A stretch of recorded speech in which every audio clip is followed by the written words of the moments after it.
Former government scientist has alleged that the U.S. military is flying recovered UFOs at a secret base in the Nevada desert. The allegations about the secret facility near the Groom Mountains first surfaced on Eyewitness News last Friday. Scientist Bob Lazar says there are at least 9 of the flying saucers being tested and that they were not built on Earth. George Knapp has more in the continuation of our series on UFOs. Yeah, well, it's obvious it came from somewhere else other than Earth. Scientist Bob Lazar is convinced that the technology he saw being tested at a secret base in the Nevada desert is of alien origin, and for Lazar, the proof is at least partially in the furniture. One of the 9 flying discs he says he saw at the base, which was designated S4, looks exactly like this UFO photographed in Europe. Lazar called it the sport model. I gave everything simple names. There's the top hat one, and the Jello mold, and the sport model operated, without any hitches at all. I mean, it looked new. If I know what a new flying saucer looks like. One of them looked like it was hit with some sort of projectile.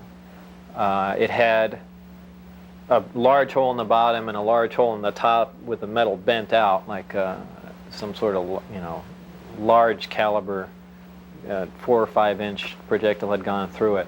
Even before he saw the sport model operate, Lazar says, he suspected that the ship came from somewhere else. The realization slapped him in the face the first time he glimpsed the inside of the disc. I got to look inside, and it had really small chairs, and I think that was the first confirmation I had. That was just a shocking thing, because every time before that I was able to label it, well, this is just a little advance that a group of scientists had formed, and they're keeping it secret, and yeah, we could have built a big disc like that, that's no problem, and we could have adapted these to make it fly, but why does it have little furniture inside, essentially little seats, and things began to click together just all too fast. A few of the discs had been completely dismantled to find out how they worked, Lazar says, but others were fully operational. A Japanese TV network created this animated version of Lazar's story after his first interview with us aired in May. Lazar says the dramatization is similar to a test flight he witnessed.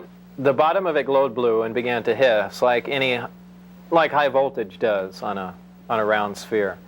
It's my impression that the reason that they're round and have no sharp edges is to contain the high voltage. Like if you've seen on high voltage systems, insulators, things are round or else you get a corona discharge. In either case, it began to hiss as in high voltage, and it lifted off the ground quietly, except with that little hiss in the background, and then that stopped as soon as it reached about 20, 30 feet. Lazar says the test of the sport model was a short one, that it made only a few moves before setting back down. He didn't see who was actually flying the craft, but was very impressed nonetheless. Well, there's no action-reaction system to it. There's no, like in a jet engine, exhaust gas being thrown out, no propeller, no noise. It's just, for all intents and purposes, magic. To Lazar's knowledge, the flying discs are not being used for, say, any flights to Jupiter. He says excessive caution and intense secrecy contributed to the plodding pace of the program and were a main source of his disenchantment.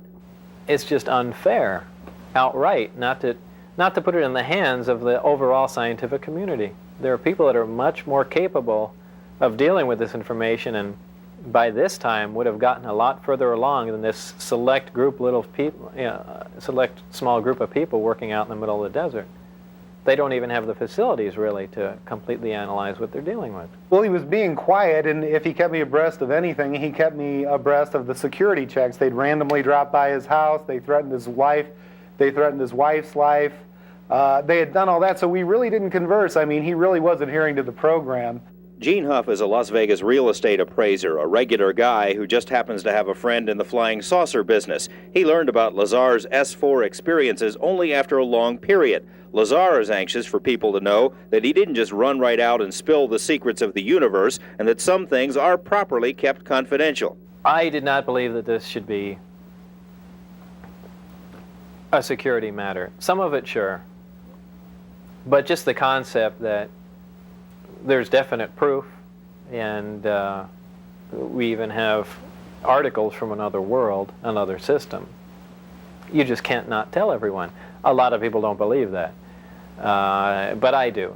When he reached what felt like his bursting point, he took Huff and a few others to the edge of the Groom Mountains to see the flights for themselves. A total of 5 witnesses on 2 consecutive weeks managed to dodge security patrols long enough to see the strange glowing object lift above the mountains. It came up above the same mountain. It moved around. It did a step move. It actually went up in the air like this and hovered, then dropped way down. Then it just floated around and cruised around, and then it started coming up the mountain range. This home videotape was recorded during one of the trips to the Groom Mountains. Okay. Good luck. No, what? Did you see that move it did? No, I didn't. It went Because like I kept it went boom, boom. Wow, look how bright it's getting. Look at it now. Getting bright. Not Here, bright hold- enough for me to get the son of a bitch. Here, hold on, right here.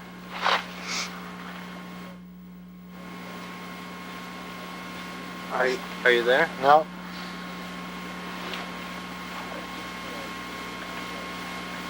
It is bright right now. Admittedly, the tape proves very little by itself because with the distance and darkness, there are no reference points other than the alleged flying disc. But Lazar's information about the time and location of the test flights proved correct, not once, but twice. That, according to our off-camera interviews with each of the other witnesses. Gene Huff describes his second sighting. Through the telescope, we had seen it was an elliptically shaped light. You know, that's about, because you can only get so close, even with a telescope, to a secure facility. Anyway, it came by up by us very rapidly. It glowed and glowed brighter like a sun, and we almost got the feeling it was going to explode. It glowed so bright, and we backed up behind the car.